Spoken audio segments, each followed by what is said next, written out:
번 더 보겠습니다. 로마서 12장입니다.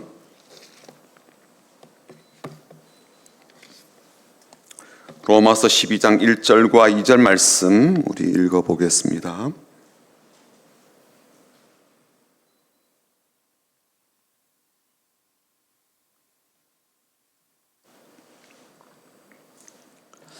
로마서 12장 1절과 2절 말씀 우리 큰 목소리로 같이 읽어보겠습니다. 그러므로 형제들아, 내가 하나님의 모든 자비하심으로 너희를 권하노니 너희 몸을 하나님이 기뻐하시는 거룩한 산 제물로 드리라. 이는 너희가 드릴 영적 예배니라. 너는 이 세대를 본받지 말고 오직 마음을 새롭게 함으로 변화를 받아 하나님의 선하시고 기뻐하시고 온전하신 뜻이 무엇인지 분별하도록 하라. 아멘. 어제가 작은 더위가 시작된다라는 이 절긴 소서였습니다. 더위가 시작된다는 날이긴 한데요. 장마인지 폭염인지 헷갈릴 정도로 날씨가 오락가락하는 가운데 있습니다. 특별히 어르신들은 이 폭염에 굉장히 좀 어려움이 많으신데요. 이번 여름을 잘 지날 수 있도록, 그리고 또 온 교회와 가족들이 건강하게 여름철 잘 보낼 수 있도록 우리 앞뒤 좌우로 보시면서 인사하고 축복하도록 하겠습니다. 주님의 이름으로 축복합니다라고 인사하겠습니다. 주님의 이름으로 축복합니다. 주님의 이름으로 축복합니다. 주님의 이름으로 축복합니다. 한번 더 인사하겠습니다. 주님의 마음으로 사랑합니다. 주님의 마음으로 사랑합니다. 사랑합니다. 주님의 마음으로 사랑합니다. 저는 국민일보를 이제 종종 보는데요. 지난달에 국민일보에 이런 기사가 났습니다. 미국의 세계적인 이 비영리 여론조사 기관인 퓨 리서치 센터에서요, 지난해 6월부터 9월까지 한 100일 정도 그 기간 동안 한국, 일본, 홍콩, 대만, 베트남 이렇게 해서 5개국 이 성인 한 1390명을 대상으로 종교와 영성에 대해서 조사를 했습니다. 그리고 그 조사한 결과를 지난달 이제 17일에 발표를 했거든요. 우리나라 사람도 한 2104명 정도가 이 설문조사에 참여를 했다라고 합니다. 그런데 이 아시아 5개국 가운데 한국의 이 무종교인 비율이요, 두 번째로 높았습니다. 52%나 되었는데요. 한국 사람의 반 이상이 종교를 갖지 않고 있다라고 그렇게 이제 응답을 한 거예요.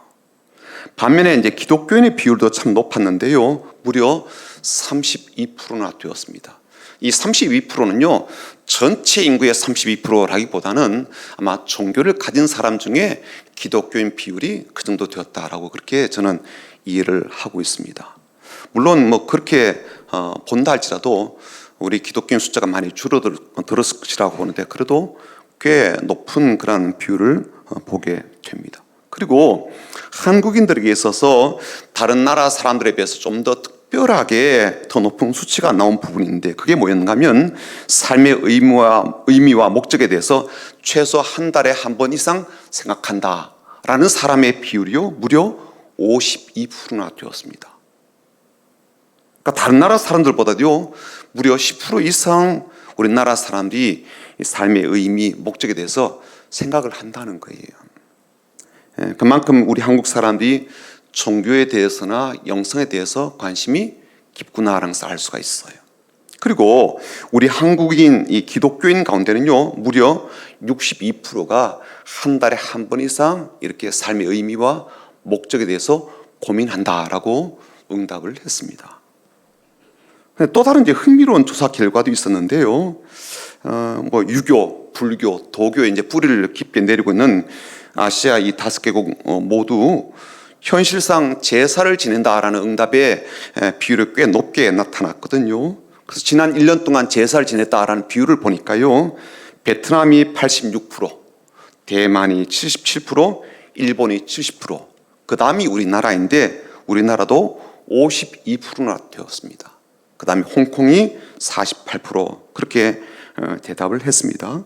이 기독교인 비율이 이제 한국과 이제 홍콩이 좀 높고요. 그런데 제사 드리는 것에 대해서도 비교적 다른 나라에 비해서 좀 낮게 나오긴 했지만 그럼에도 불구하고 이 한국 사람 가운데 기독교인 중에 33%가 제사를 지낸 적이 있다라고 대답을 한 거예요. 그러니까 교회 다니는 사람 중에 세 사람 중에 한 사람은 제사를 지낸다, 이제 그런 뜻이 됩니다. 또 한국 기독교인 30%는요, 지난 1년 동안 타로 아시죠?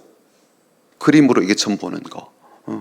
이걸 본 적이 있다라고 응답을 한 거예요.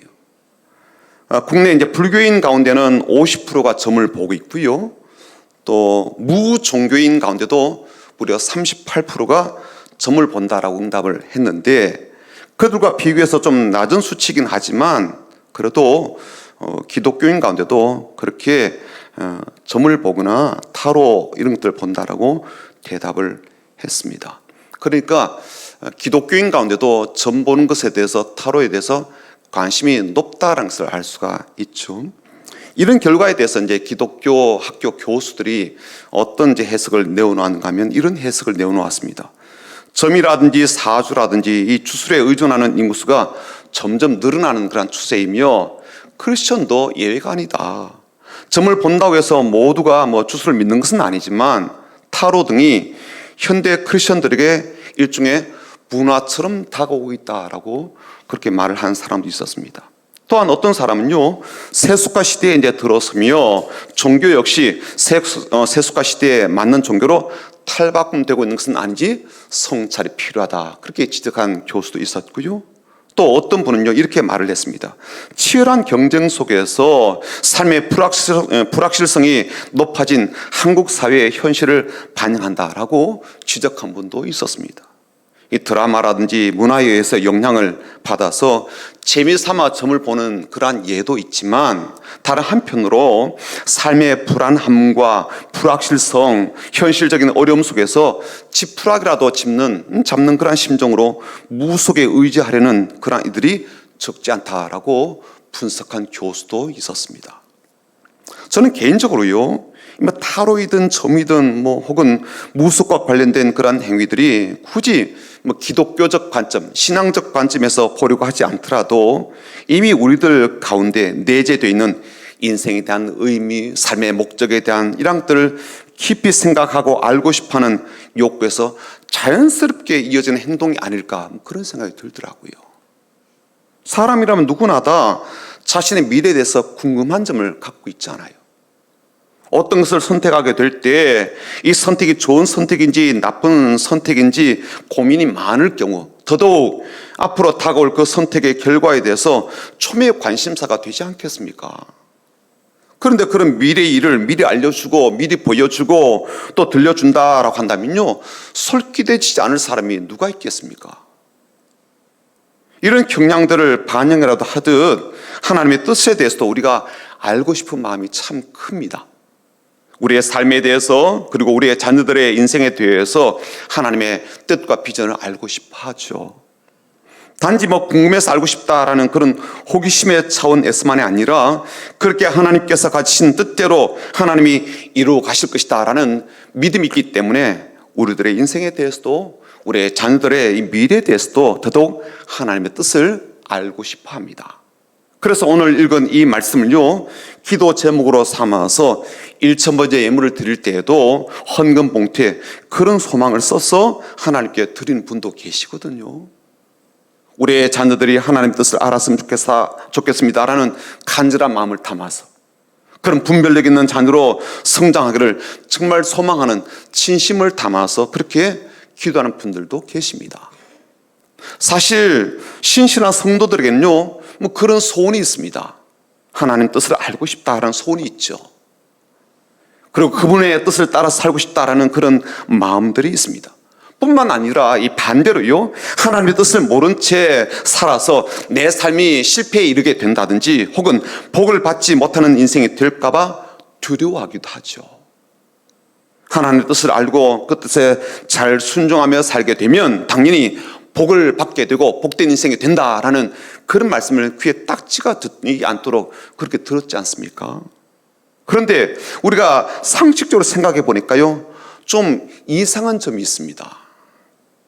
우리가 그렇게 하나님의 뜻을 알고 싶어 하는데 왜 하나님께서 그 뜻을 잘 보여주시지 않고 잘 알려주시지 않는가라는 점이에요.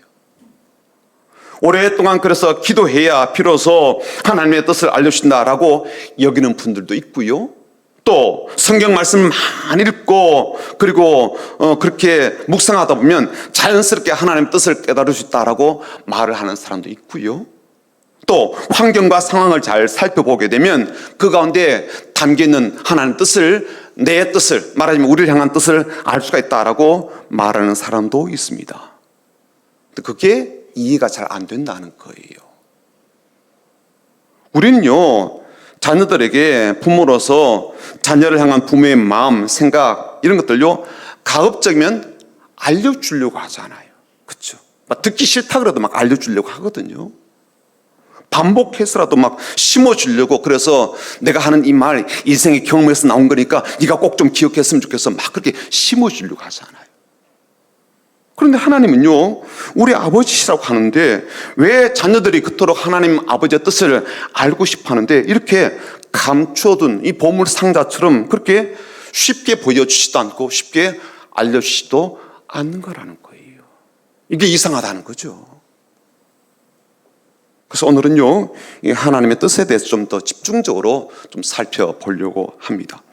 우선 하나님의 뜻에 대한 말씀으로 들어가기에 앞서서 우리가 왜 하나님의 뜻을 알고 싶어 하는지 좀 그 진심을 들여다봤으면 좋겠어요. 왜 알고 싶어 하는지. 왜냐하면 하나님을 알고 싶어 하지 않으면서도 하나님의 뜻을 알고 싶어 하는 사람이 있기 때문에 그래요. 잘 들어보셔요.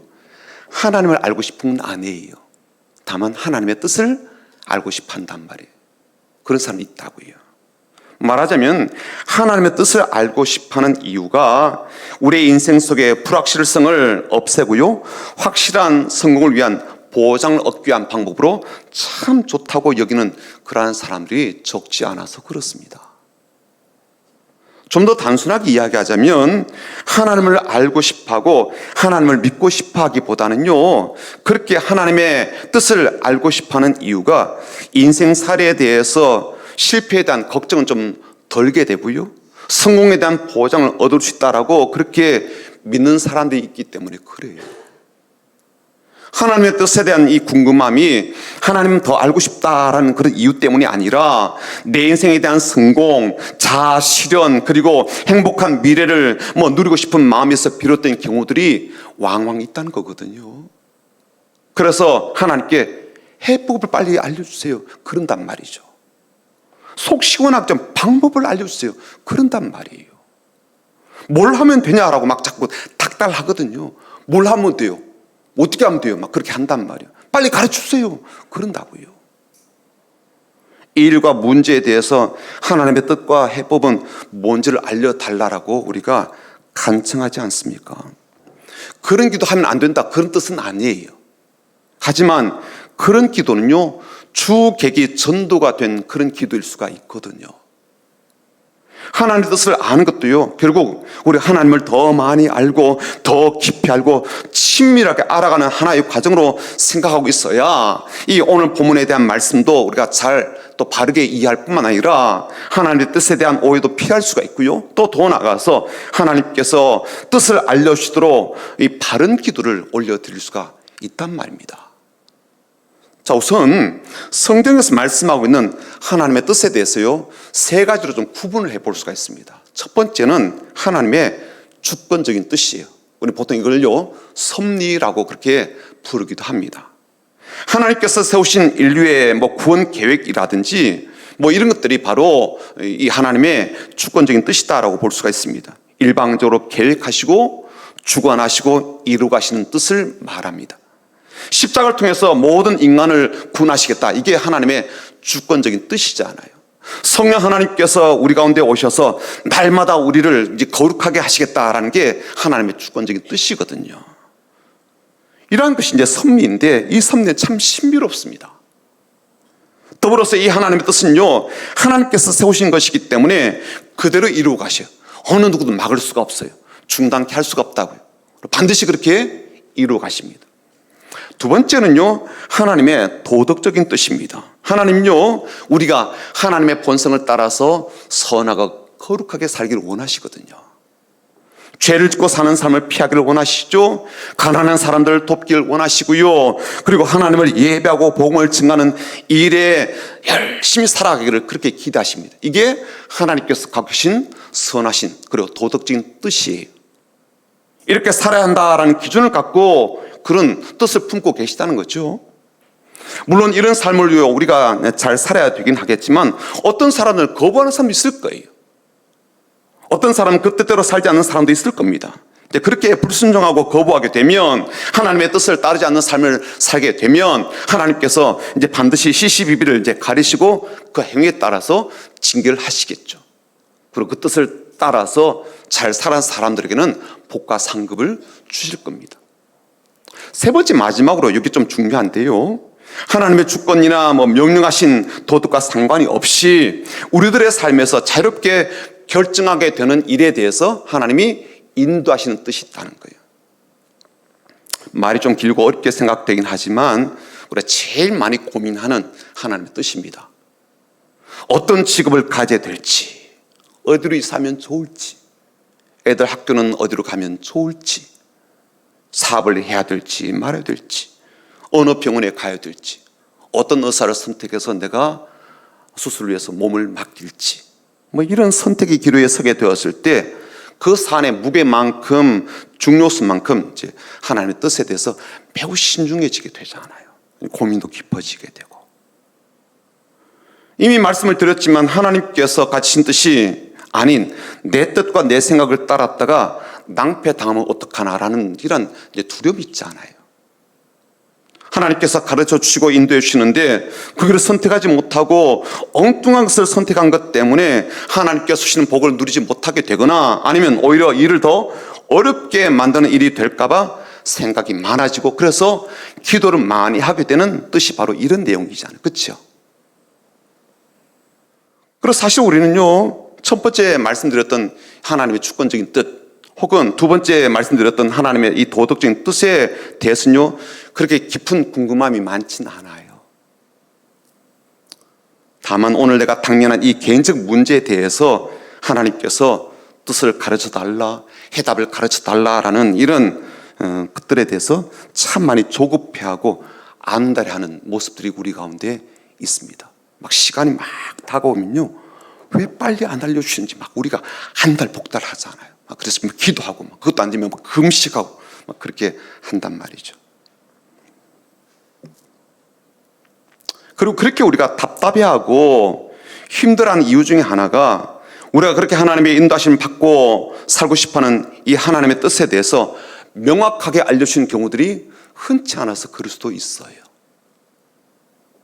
어떤 것을 선택하고 어떤 것을 결정해야 될 때마다 하나님께서 신속하게 이걸 해라 저것 해라 그렇게 말씀해 주시면 하나님도 좋으시고 우리도 얼마나 좋겠습니까? 그런데 우리의 삶의 현장에서는 그런 일이 그렇게 자주 발생하지는 않더란 말이에요. 다만 나중에 지나고 나서야 그게 하나님의 인도하심이었는가 보다라고 생각하는 경우도 있고 또 후길에 그 일은 하나님의 도우심이었다라고 그렇게 확신하게 되는 경우들이 종종 있습니다. 자, 그렇다면 오늘 우리는요 하나님의 뜻이다라고 하는 이 난잡해 어떻게 해야 될까요? 어차피 하나님의 주권적인 뜻은 세워져 있으니까 그렇게 하나님께서 진행하실 거예요. 도덕적인 그러한 뜻은요 이미 하나님께서 세우신 기준이 있습니다. 다만 우리가 궁금해하는 우리의 삶을 인도해 가신 하나님의 뜻에 대해서 한번 생각을 해보자고요. 첫 번째는요 하나님의 선하신 뜻이 있다는 것을 알아야 돼요. 하나님의 기뻐하신 뜻이 있다는 것을 인정해야 됩니다. 하나님의 온전하신 뜻이 있음을 알아야 돼요. 오늘 2절 한번 보죠. 2절 같이 한번 읽어볼까요? 2절입니다. 너희는 이 세대를 본받지 말고 오직 마음을 새롭게 함으로 변화를 받아 하나님의 선하시고 기뻐하시고 온전하신 뜻이 무엇인지 분별하도록 하라. 하나님요 뜻과 목적을 두고 이 세계를 창조하셨죠. 사람을 만드셨거든요. 하나님은요 의도와 뜻을 두고 예수를 이 땅에 보내셨죠. 무슨 목적 때문이었습니까? 요한복음 6장 39절과 40절 한번 보시면 이렇게 되어 있습니다. 나를 보내신 이의 뜻은 내게 신 자 중에 내가 하나도 잃어버리지 아니하고 마지막 날에 다시 살리는 이것이니라. 내 아버지의 뜻은 아들을 보고 믿는 자마다 영생 얻는 이것이니 마지막 날에 내가 이를 다시 살리리라 하시니라. 예수를 통해서 가르치는 하나님의 뜻, 선하신 뜻, 영원하신 뜻은 명확하죠. 구원입니다. 한 사람 한 사람에게 영생을 주시는 것이죠. 그들을 모두 살리셔서 하나님과 함께 영원히 살게 되는 것, 이게 목적이더라고요. 그래서 이렇게 단언적으로 말씀하십니다. 마태복음 18장 14절에요. 이와 같이 이 작은 자 중에 하나라도 잃는 것은 하늘에 계신 너희 아버지의 뜻이 아니다 라고 말씀하셨어요. 이 땅에서 별것 아닌 것처럼, 그런 사람처럼 보여도 이 땅에서요 별 가치가 없는 그런 자처럼 그렇게 여겨지는 경우가 있다 할지라도요, 그 생명과 영혼을 잃어버리는 것, 구원받지 못하게 되는 것은요 하나님의 뜻이 아니라는 겁니다. 아들을 믿는 자마다 모두 구원받는 것이 하나님 아버지의 확고한 뜻입니다. 영원히 변함이 없는 하나님 아버지의 마음이 담긴 계획이자 목표라는 거예요.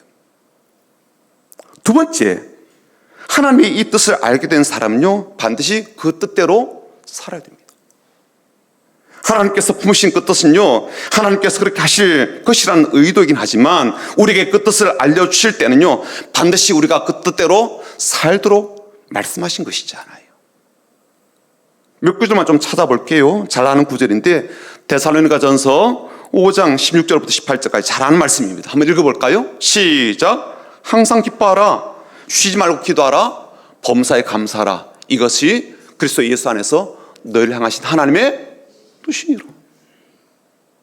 이거 살라는 거죠. 그래서 성도들은 항상 기쁘게 살고 늘 기도하고 모든 일에 감사하며 살도록 교훈받지 않아요? 그렇게 하나님의 뜻을 따라 사는 사람들은요 어떻게 하십니까? 하나님 안에서 영원히 거하게 된다라는 말씀도 있습니다. 요한일서 2장 17절을 한번 볼까요? 같이 읽어보겠습니다. 요한일서 1장, 요한일서 2장 17절이요. 이 세상도 그 정욕도 지나가되 오직 하나님의 뜻을 행하는 자는 영원히 거하느니라. 하지만 그렇게 하나님의 뜻을 알고 있음에도 불구하고 그 뜻대로 살지 않는 사람들은요 무슨 경고도 있습니다. 마태복음 7장 한번 볼까요? 21절이요. 읽어보겠습니다. 나더러 주여 주여. 예.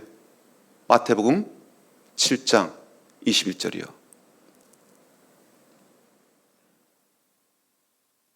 읽어볼까요? 나더러 주여 주여 하는 자마다 다 천국에 들어갈 것이 아니요 다만 하늘에 계신 내 아버지의 뜻대로 행하는 자라야 들어가리라. 마태복음 12장 50절 한번 볼까요? 읽어보겠습니다. 누구든지 하늘에 계신 내 아버지의 뜻대로 하는 자가 내 형제요 자매요 어머니이니라 하시더라. 그래서 예수님도요 하나님 아버지의 뜻대로 그렇게 되기를 간절한 마음으로 기도하셨지 않습니까? 마지막 날 저녁에 어떻게 기도하셨습니까? 누가복음 22장 42절이요. 읽어볼까요? 이르시되 아버지여 만일 아버지의 뜻이거든 이 잔을 내게서 옮기시옵소서. 그러나 내 원대로 마셨고 아버지의 원대로 되기를 원하나이다. 아버지 원대로가 뭐예요? 아버지의 뜻대로. 그리고 그렇게 본인이 순종하며 사셨더라고요. 갈라디아서 1장 4절 뭐라고 되어 있습니까? 그리스도께서 하나님 곧 우리 아버지의 뜻을 따라 이 악한 세대에서 우리를 건지시려고 우리 죄를 대속하기 위하여 자기 몸을 주셨다라고 되어 있습니다. 그러므로 우리는요 하나님의 그 뜻을 알게 되면 그 뜻대로 살아야 된다는 거죠. 마지막 한 가지, 이거보다 더 중요한 것이 있는데 그건 뭐냐면요 하나님께서 우리에게 하나님의 뜻을 알아야 된다라고 했던 그 이유를 좀 깨닫는 것이 필요합니다. 이제 마지막 부분이니까 귀다 한번 좀 들으시면 좋겠어요. 앞에 거 다 잊어버리셔도 괜찮아요. 이거만 좀 잘 들으시면 좋겠어요. 여러분, 하나님께서 하나님의 선하신 뜻, 기쁘신 뜻, 그리고 온전하신 뜻이 무엇인지 분별하다 하라라고 하신 이 말씀을 우리가 들을 때 우리가 어떤 생각을 합니까?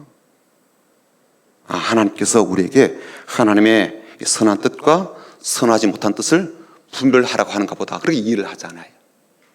하나님께서 무엇을 기뻐하시고 무엇을 싫어하시는지 그 대상을 좀 분별하라, 그렇게 이해를 하잖아요. 하나님께서 온전하게 여기시는 것이 어떤 것인지를 또 온전치 못하다라고 생각하신 것이 어떤 것인지 그 기준을 좀 알라, 분별하라라고 그렇게 일을 하지 않아요. 그렇죠? 그래서 하나님께서 우리에게 그 뜻을 알려주어서 그 뜻대로 살라고 하시는구나라고 그렇게 해석을 합니다. 자, 그런데 여러분 한번 잘 들어보십시오. 오늘 본문 2절 보게 되면 하나님께서 하나님의 선하시고 기쁘시고 온전하신 뜻을 감춰두시고 너에게 찾아봐라 하시면서 보물 찾기 하듯 그렇게 제안하신 말씀이 아니라는 거예요. 그 뜻은 너희들이 열심히 찾아야 그때서야 발견할 수가 있다. 그런 의도로 주신 말씀이 아니라는 겁니다. 하나님의 궁극적인 뜻은 뭐예요? 우리가 하나님의 뜻을 알고 그리고 그 뜻을 깨닫게 되어서 무엇을 하느냐 그것보다 더 중요한 것이 내가 어떤 사람이 되어야 하느냐. 여기 목적이 있다는 거예요. 너 이것 해 라는 지시의 목적 때문에 뜻을 알려주는 게 아니고 네가 이런 사람이 되었으면 좋겠어 라고 해서 이 뜻을 알려주신다는 거예요. 이거 잘 구분하셔야 됩니다. 하나님은요, 하나님의 선하신 뜻이 무엇인지를 사람들에게 알려주셨어요. 선지자를 통해서 알려주시기도 하시고요, 기록된 성경 말씀을 통해서 알려주시기도 하시고요, 교회를 통해서 환경을 통해서 알려주기도 하셨습니다. 근데 왜 그렇게 뜻을 알려주셨을까요? 그건요, 우리가 하나님의 사람이 되게 하려는 데 목적이 있다는 거예요. 하나님을 닮은 사람이 되게 하려는데 하나님께서 이런 목적을 두고 계속 뜻을 가르치셨다는 거거든요. 하나님이 선하신 하나님이시니까 우리가요 선한 사람이 되기를 바라시는 거거든요. 그래서 뜻을 알려주시는 거예요. 그래서 우리들에게요 하나님께서 선하시다 하는 게 뭔지, 어떤 뜻을 선한 뜻이라고 하시는지를 알려주시죠. 그 뜻을 따라 살게 되면 하나님의 선하심을 드러내는 사람이 되기 때문에 그렇습니다. 왜 하나님께서 우리에게 하나님의 깊으신 뜻을 알려주십니까? 하나님께서 기쁨이 참 넘치는 분이신 것처럼 우리가요 그렇게 기쁘게 살길 바라셔서 그런 거거든요. 내 자녀가 기쁘게 사는 그 모습을 하나님은요 아버지로서 보고 싶으신 거예요. 내 아들이 행복한 그러한 길로 이어진 그 길로 가는 그 뒷모습을 하나님 아버지는요 보고 싶으신 겁니다. 하나님은요 무엇이 우리들에게 기쁨이 되는지를 아시죠? 무엇이 우리의 영혼을 참 행복하게 해줄지를 아십니다. 그래서 그 기쁨의 길을 알려주시고 심령이 기쁘게 되는 자리로 인도하시고요, 반면에 그 기쁨을 앗아가는 것들을 잘 분별하도록 그렇게 알려주시는 거거든요. 하나님은요 하나님의 자녀인 우리들이 온전한 사람이 되기를 바라십니다. 그래서 하나님께서 온전하신 것처럼 그렇게 온전하게 살아가도록 도대체 온전함이 뭔지를 가르치신 거거든요. 생각이 온전해야 되고 마음이 온전해야 되고요, 판단 기준이 온전해야 되거든요. 그래야 온전한 사람으로 살아갈 수가 있잖아요. 치우쳐져 있는 정치적 신념에 막 따라서 사로잡혀 살아가는 그러한 일이 없도록 온전한 신앙관과 가치관을 갖도록, 그래서 그런 분별력 갖도록 하나님의 뜻을, 온전하신 뜻을 가르쳐 주시는 거잖아요. 그러니까 하나님 지금도 우리가요 하나님 닮아서 선한 사람이 되기를 바라시는 거예요. 하나님 닮아서 기쁨이 넘치는 사람이 되기를 바라시는 거거든요. 하나님이 참 온전하시지 않아요? 그러신 것처럼 우리도 하나님 닮아서 온전한 사람이 되기를 바라시는 거죠. 자, 그렇다면 오늘 우리가 그토록 하나님의 뜻에 대해서 알고 싶어하는 나 자신에게 해야 될 중요한 질문이 있습니다. 나한테 해야 될 질문. 하나님 뜻이 뭡니까? 내가 뭘 하기를 바라십니까? 라고 묻기 전에 이 질문에 앞서서 하나님, 내가 어떤 사람이 되길 원하십니까? 이 질문이 필요하다는 거예요. 내가 어떤 사람이 되길 바라셔요? 이 질문하는 게 필요하다는 거예요. 우리 하나님께 그렇게 질문하고 하나님이 원하시는 사람이 되고자 한다면 하나님께서는 우리가 꼭 알고 있어야 될 선한 것이 무엇인지를 말씀해 주실 겁니다. 우리를 날마다 인도하시는 기쁜 길을 가르쳐 주실 거예요. 우리가 궁극적으로는요 하나님의 온전한 사람이 되는 그런 삶으로 채우실 겁니다. 그런 사람이 되고 싶어 하니까 우리가. 그러므로 우리가 이제 질문을 좀 바꿔야 되거든요. 이렇게 바꿔서 하나님께 질문을 좀 드려보고 답을 얻으시면 좋겠습니다. 내 삶을 향한 하나님의 뜻이 무엇입니까? 라고 질문하기보다는요, 하나님은 어떤 사람을 선한 길로, 기쁜 길로, 온전한 길로 인도해 주십니까? 라고 물어봤으면 좋겠어요. 어떤 사람을 그렇게 인도하시는지. 이 질문을 우리가 진정성 있게 마음에 품고 하나님 앞에 나아가면요, 하나님께서 우리에게 확실한 답을 주시죠. 우리 이미 말씀을 통해서 하나님의 선하신 뜻이 있다라고, 목적이 있다라고 들었습니다. 그리고 그 뜻과 목적을 위해서 하나님은 지금도 일하고 계시죠. 그리고 그 과정에서 하나님은 우리에게 목자가 되시고 우리를 양으로 여기시면서 우리의 삶을 차근차근 인도해 가십니다. 그렇다면 하나님께서 우리에게 기대하시는 게 뭘까요? 우리가 목자 되신 하나님께, 우리 주님께 하나님 뜻이 무엇입니까? 하나님 어디로 인도하십니까? 어떻게 하실 건데요? 라고 자꾸 묻기를 기대하시는 것보다도 목자신 그분을 신뢰하고 겸손히 따르는 것, 이걸 기대하시지 않을까요? 목자라면 양들인 우리에게 그것을 기대하지 않을까요? 어떤 양을 목자가 선한 길로 인도하겠습니까? 어떤 양을 목자가 기쁜 배 생수가 나오는 그러한 곳으로 인도하겠습니까? 목자가 어떤 양을 그의 삶을 온전하게 해주는 그러한 자리로 이끌어 주겠습니까? 어떤 양을? 여러분, 우리가 하나님께 하나님 뜻을 구하는 이 기도가 정말 하나님의 뜻대로 살고자 하는 마음에서 구하는 기도라면요, 저는 반드시 이 마음가짐부터 가지고 기도해야 된다고 생각합니다. 어떤 마음이냐면, 하나님, 내가 어떤 사람이 되기를 원하십니까? 이 마음이 먼저 필요하다는 거예요. 하나님 앞에서 하나님의 선하심과 같이 그렇게 선한 사람이 되고자 하는 마음이 없이 하나님의 뜻을 구하는 자의 마음에 하나님께서 선한 것을 담아 주신다 한들, 그 뜻을 가르쳐 주신다 한들, 그 사람이 그 선한 뜻대로 살고자 할까요? 하나님이 기뻐하시는 사람이 되고자 하는 그런 마음이 없는데 하나님 뜻을 찾습니다, 구합니다 라고 하는 그 기도가 과연 하나님의 뜻을 알고 싶어서 그 뜻대로 살고 싶은 열망 때문에 그렇게 구하고 있는 걸까요? 아니면 내 삶에 가득한 불확실성을 제거하고 싶은 그런 마음에서 비롯된 기도일까요? 하나님이 원하시는 온전한 사람이 되기를 원한다라는 마음이 없이 하나님 뜻을 알려달라고 하고 분별력을 달라고 하는 것은요, 목자신 주님을 따를 마음이 없이 어디로 가시는지 길을 알려달라라는 건 그런 모습과 다를 바가 없다는 거예요. 우리는 선한 목자가 있지 않습니까? 모든 뜻과 모든 계획과 모든 목적을 알고 계시며 우리에게 선한 것과 기쁜 것과 그리고 완전한 것이 무엇인지를 다 알고 계시는 주님께서 우리의 삶을 인도해 주십니다. 그래서 우리는요, 주님을 더 알고 싶은 거거든요. 그 마음을 알고 싶지 않아요. 그 뜻을 알고 싶은 거예요. 그 계획을 더 알고 싶은 겁니다. 주님을 닮아가고 싶어서 그래요. 주님의 양으로서 살고 싶어서 그렇습니다. 주님의 사람으로 살기 원해서 그렇습니다. 주님을 정말 잘 따르고 싶어서 그 뜻을 가르쳐 달라는 거거든요. 주님을 닮아가려고 하는 그런 의도가 없이, 하나님 닮아가려고 하는 생각이 없이 하나님 뜻을 알려고 하는 사람이 있습니까? 그 이유가 뭐예요? 하나님께서 기뻐하시는 거룩한 산제물로 자신을 드리고 싶어하는 마음이 없으면서 하나님의 뜻을 알려고 하는 그 사람의 감춰진 속셈은 무엇입니까? 하나님께 매일의 삶을 영적 예배로 드릴 의도는 없는데 나를 향하신 하나님 뜻이 참 궁금합니다 라고 하는 그들 호기심은요, 절대로 해소되지 않을 겁니다. 왜냐하면 하나님께서 그토록 중요하게 여기시는 하나님과의 친밀한 관계, 사랑, 나눔, 신뢰, 연합에 대해서 그는 별로 관심이 없기 때문에 그래요.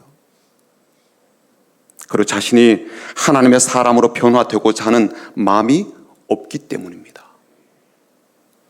이 세상에서 좀 더 성공적 삶을 살고 싶어 하고요, 편하게 생활하고 싶은 그런 마음 때문에 좀 가르쳐 줘봐요 이러고 있거든요.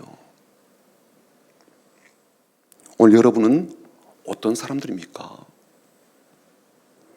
정말 여러분은 하나님 향한 그 뜻을 알고 싶어하는 분들입니까? 그렇다면 하나님께, 하나님, 내가 어떤 사람이 되길 원하십니까? 라고 진지하게 정중하게 물어보셔야 됩니다. 그리고 선한 목자신 주님께 나를 선한 삶의 모습으로 기쁨의 자리로 온전해지는 삶의 길로 인도해 달라고 기도함이 마땅하죠. 우리는 부족하고 연약하지만 위대하시고 탁월하시며 우리 위하여 신실한 목자 되신 예수님께서 하나님이 원하시는 그런 사람으로 우리를 이끌어 가시고 빚어 가실 거예요. 그리고 그런 사람으로 변화시켜서 온전한 제물로 받으실 겁니다. 오늘 우리 모두가 그런 귀한 사람으로 날마다 아름답게 변화되어 가기를 주 이름으로 축복합니다. 아멘. 원하고 바라고 기도합니다라는 찬양 올려드리고 함께 기도하겠습니다.